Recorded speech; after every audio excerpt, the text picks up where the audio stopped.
Good morning. Welcome to Cathy's Eclectic Garden. I garden in Zone 5B, 6A, and today I'm going to talk to you about how you can attract birds, bees, and butterflies to your garden. And it's really easy and not very expensive. We'll be right back.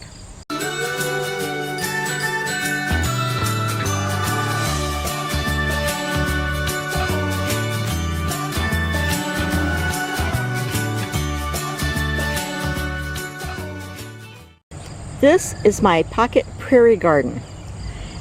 It is just a small area. It's probably about, I'm going to say 6 by 8 feet in area. This area is planted with mostly annuals.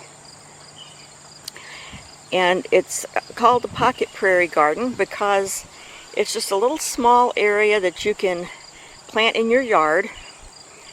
And you can either plant native plants or you can plant annuals, and they will attract pollinators. And I have several native plant gardens. I try to plant more natives than anything else in my garden. And I just saw a hummingbird. Sorry about that. But if you're just getting started in gardening and you want something that's simple and easy to do, plant a Pocket Prairie Garden. Now in this garden I have zinnias,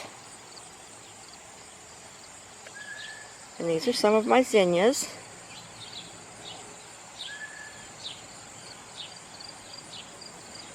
And I have cosmos. Now all of this pretty feathery foliage you're seeing, that's foliage from cosmos.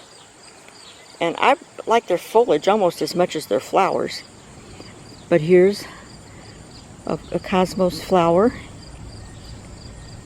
And it looks like all my cosmos are turned the other direction.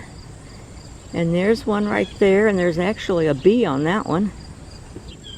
I don't know if I can zoom in and catch that bee or not. Nope, he flew away. I've also got marigolds in this garden.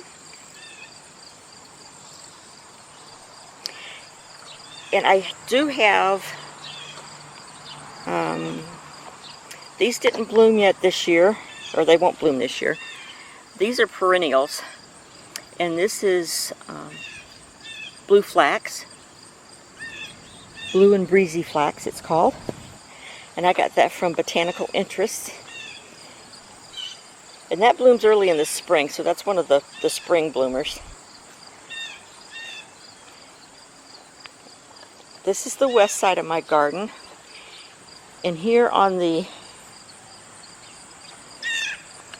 south side, there's a cosmos. This is a perennial salvia.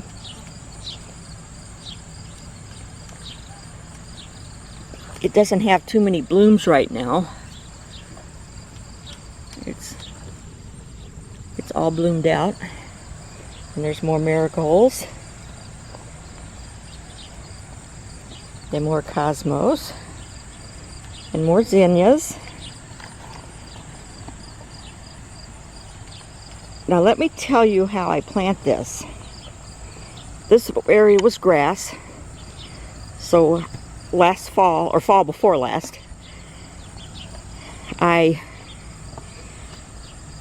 put cardboard down and held it down with rocks and let that lay there all winter. And come spring, I took that up, and everything underneath that cardboard is pretty much dead.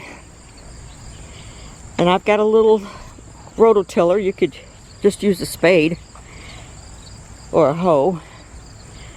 And I worked that area up, and I put some compost. I couldn't think what it was called. Put some compost in the area to kind of build the soil up a little bit. And then I went out and bought a pack of zinnia seeds, a pack of cosmos seeds, and let's see, did I buy anything else? Oh, marigolds.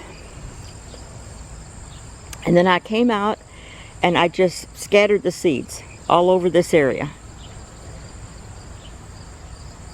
And this is what happens. It just gives you all of these beautiful flowers, and they bloom from early summer. Now my blue and breezy flax, that will bloom. I had started those from seed, so I planted those plants, but those will bloom earlier in the spring. But the cosmos and the zinnias, those will bloom from midsummer, early summer, to clear up until fall if you get them planted early enough. And you can plant them right around your last frost date. For me, that is May the 15th. You could probably plant them maybe a week before that.